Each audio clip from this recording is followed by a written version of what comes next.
You know what you need to do. You have known for months, maybe years. But every time you sit down to begin, something inside you recoils, not tiredness, not confusion, something deeper. Something that feels like your entire nervous system is screaming no, and you have been calling this laziness.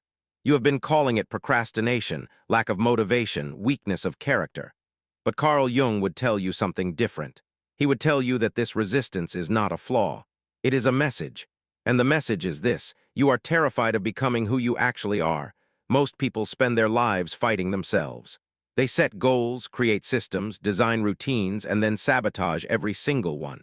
They promise themselves they will start tomorrow. They swear this time will be different. And then tomorrow comes and the same paralysis returns. The same inexplicable force that makes discipline feel like moving through concrete. And because we live in a culture that worships productivity, that fetishizes achievement, we learn to hate ourselves for this resistance. We learn to see it as evidence of our inadequacy. We never stop to ask what the resistance is protecting us from. Jung called it the unlived life. The potential inside you that you have been avoiding, because to live it would require you to abandon the safety of who you think you are supposed to be. Discipline is not difficult because you are weak. Discipline is difficult because it is the doorway to transformation. And transformation means death. Not physical death, but the death of the identity you have been clinging to. The death of the story you have been telling yourself about your limitations. The death of the comfortable victim narrative that says you cannot because you were not given enough, taught enough, loved enough. When you resist discipline, you are not resisting structure. You are resisting the person you would become if you actually followed through. Because that person is a stranger. That person has different habits, different relationships, different priorities. That person does not need the excuses you have been using to stay small. And somewhere deep in your psyche, you know that if you become that person, you will lose something. You will lose the identity that has kept you safe, even if that identity is built on suffering. This is what Jung meant when he said that people will do anything, no matter how absurd, to avoid facing their own soul. Discipline requires you to face yourself, not the version you perform for others, not the image you maintain on social media. The raw, unedited truth of who you are when no one is watching and nothing is at stake except your relationship with yourself. And for most people, that encounter is unbearable, because it reveals how much they have been lying, how much they have been hiding, how much they have been betraying their own potential in exchange for comfort and approval. The unlived life is not about grand ambitions or external success. It is about the authentic desires you have buried because they did not fit the script you were given. The creative impulse you suppressed because it seemed impractical. The relationship you avoided because it required vulnerability. The career you never pursued because it would disappoint someone whose approval you still crave. These are not small things. These are the fragments of your soul that you amputated to fit into a world that rewards conformity over authenticity. And now, when you try to impose discipline, when you try to build the life you say you want, those fragments rise up in rebellion. Not because you are lazy, but because you are asking yourself to become disciplined in service of a life that is not actually yours.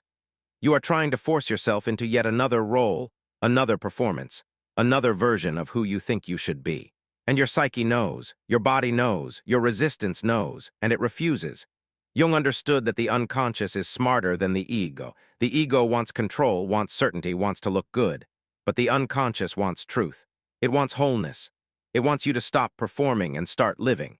And if the discipline you are trying to impose is just another mask, just another way to avoid the real work of individuation, the unconscious will sabotage it every single time.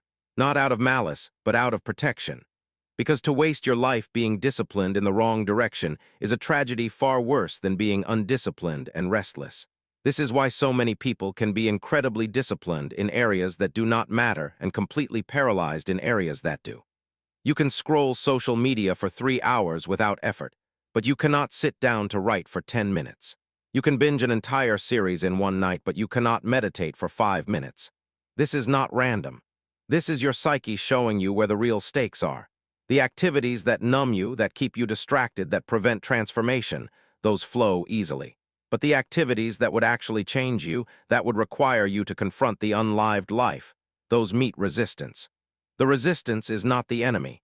The resistance is the guide. It is showing you exactly where your growth is waiting. It is marking the territory of your shadow, the parts of yourself you have been too afraid to integrate. And until you stop fighting the resistance and start listening to it, you will remain stuck in this loop, hating yourself for not being disciplined enough, trying harder with the same strategies, wondering why nothing ever changes. Jung would ask you a different question. Not why are you so lazy, but what are you so afraid of becoming? What version of yourself are you avoiding? What part of your unlived life is demanding attention? Because the resistance is not blocking you from success. It is blocking you from fake success, from borrowed dreams, from the life someone else designed for you. It is protecting the part of you that knows there is something more real, more true, more aligned waiting on the other side of this paralysis. Most people never get there.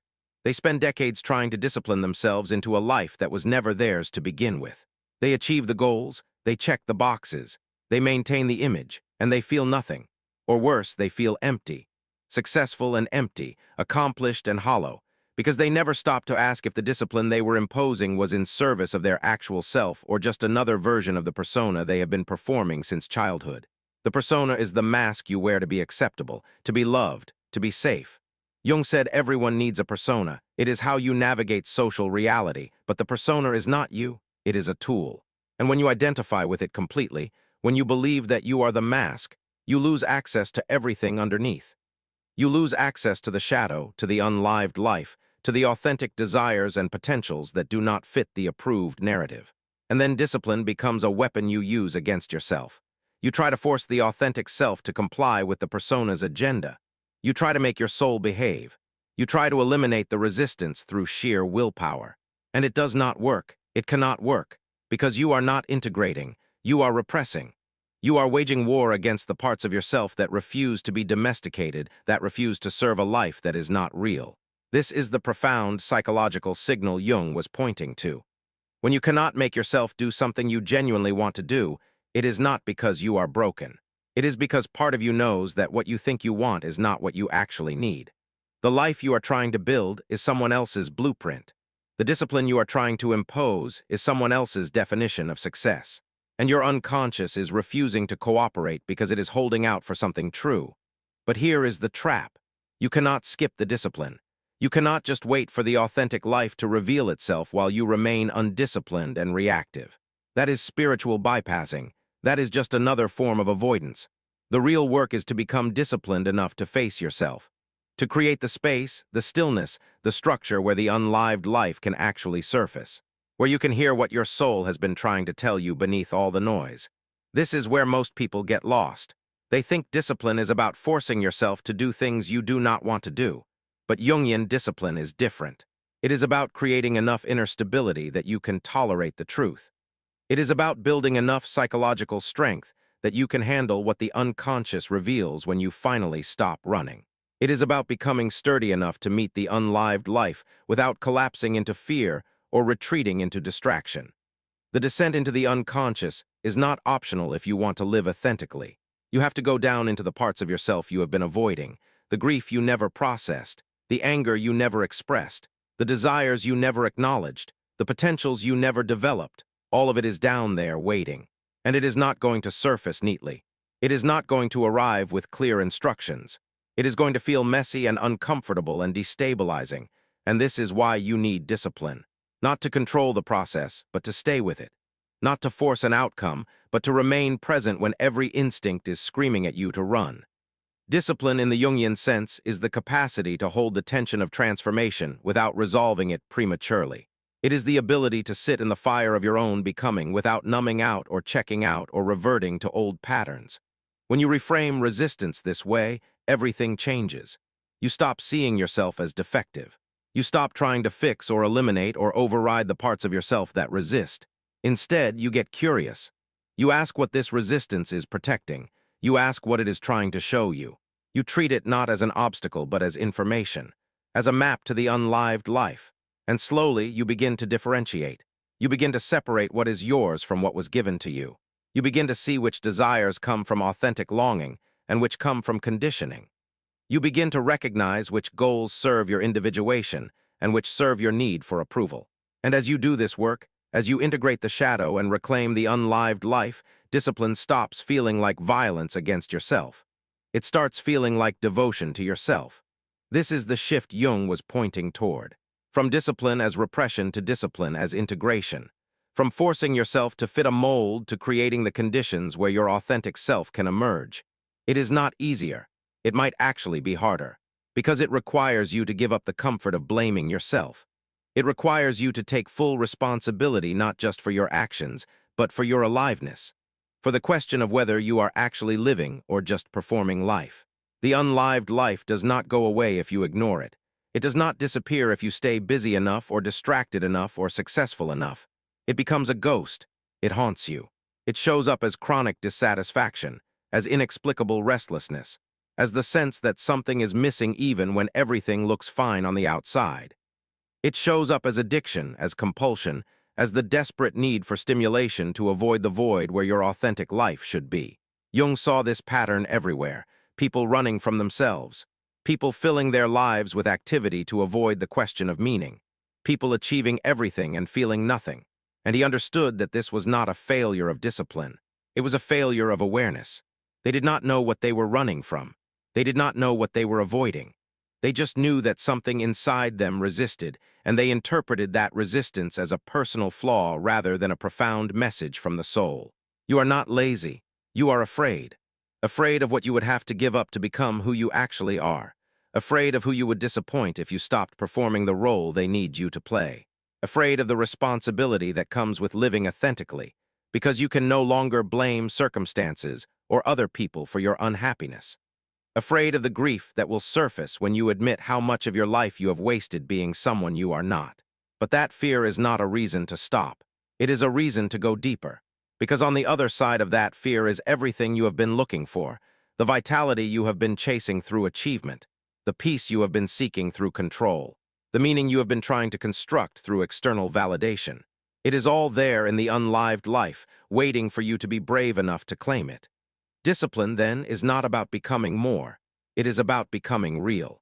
It is about stripping away the layers of false self until what remains is undeniable.